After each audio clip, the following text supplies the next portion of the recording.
Policy may leave some MTA customers in the dark when it comes to surface alerts. Yeah, with more, let's bring in Pix 11's Kieran Dillon, who is joining us live from the Upper West Side to explain it all. Good morning, Kieran.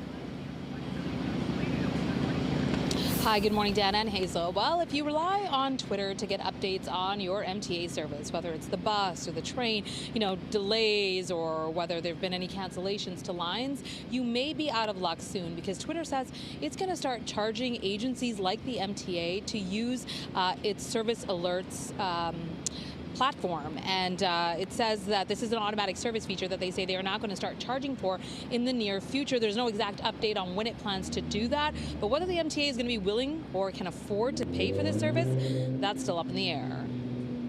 Twitter announced earlier this year that starting on February 9th, the platform would no longer support free access to its application programming interface, also known as API, the system that essentially allows for the real-time service updates to go out.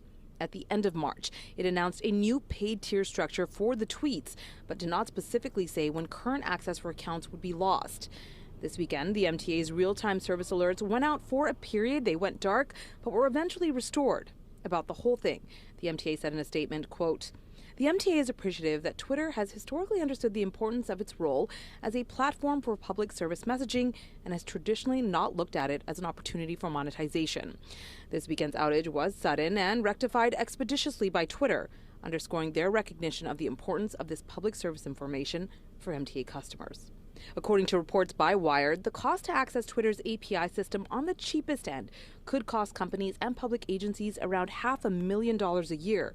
It's unclear if the MTA will or can afford that price tag, saying in another statement, quote, "The MTA has never paid Twitter to communicate travel information to the public and will have no comment on speculation about why Twitter temporarily stopped and rapidly reinstated that flow during the weekend." Some commuters are on the fence about whether the MTA should pay for the feature. I use City Mapper. It's like a different subway app, but honestly, I don't think that it's strange to use Twitter, and I think that it is kind of messed up that that's happening. It's important, but I think there's more things that they should worry about first. I think it's going to affect the riders, and it's going to, divert them from commuting in the trains too. It will affect the MTA and it will affect Twitter both. We reached out to Twitter and got this response.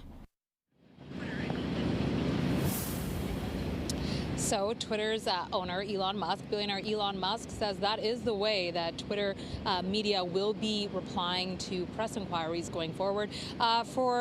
Just to be sure, I also reached out to Twitter Communications by a DM, so hopefully we will hear something back. Meantime, we've also reached out to the MTA asking them, the agency, if thinks that it would be willing to pay for this service going forward. As soon as we have a response, of course, we'll bring it to you. For now, though, we are live on the Upper West Side. Kieran Dillon, Pix 11 News.